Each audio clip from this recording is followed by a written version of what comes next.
রাত বাজে প্রায় 11টা। আপনি আপনার ফোনে ফেসবুক স্ক্রল করতে করতে মনে হলো আমি জীবনে অনেক সময় নষ্ট করেছি। তাই মনে মনে সিদ্ধান্ত নিলেন কাল থেকে সব কিছু নতুন করে শুরু করব।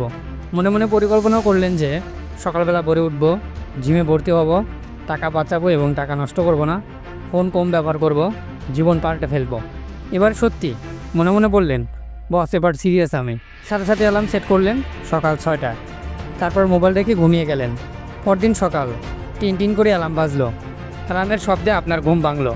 চোখ আধ খোলা রেখে মনে হলো উফ আরেকটু ঘুমাই, জাস্ট 5 মিনিট। 5 মিনিটে কিছুই হবে না এই বলে আবারও ঘুম আসলেন। আপনার 5 মিনিট পর ঘুম ভাঙলো, কিন্তু আপনি যখন ঘড়ির দিকে তাকালেন তখন আপনি দেখলেন 8টা 30 বাজে। এটা দেখার সাথে সাথেই আবারও সব কিছু কাল থেকে পিছিয়ে গেল।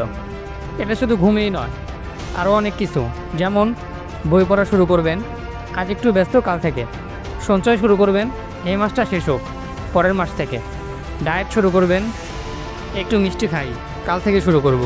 এটাই বর্তমান পক্ষপাত। আপনার মস্তিষ্ক ভবিষ্যতের লাভের চেয়ে বর্তমানের আরামকেই বেশি গুরুত্ব দেয়। এখন এটার সমাধান কি? এটার সমাধান হচ্ছে আপনাকে 2 মিনিটের নিয়ম করতে হবে। যদি কাজটা বড় মনে হয় তাহলে শুধু 2 মিনিটের জন্য শুরু করুন, দেখবেন চালিয়ে যেতে ইচ্ছা করবে। 2 নাম্বার, আপনি কখনো নিজেকে ধোঁকা দেবেন না।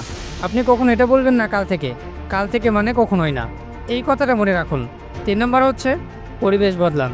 ঘুম থেকে উঠতে চাইলে ফোন বিছানার বাইরে রাখুন। এই সব কিছু যদি করতে পারেন তাহলে আপনি দেখবেন জীবন পাল্টে যাবে। সবশেষে একটা কথাই বলবো, কাল থেকে নয় আজ থেকেই শুরু করুন। আজকের মতো এতটুকুই ছিল। আবারও দেখা হচ্ছে নতুন ভিডিওতে। ভিডিও ভালো লাগলে লাইক কমেন্ট শেয়ার করবেন। ধন্যবাদ।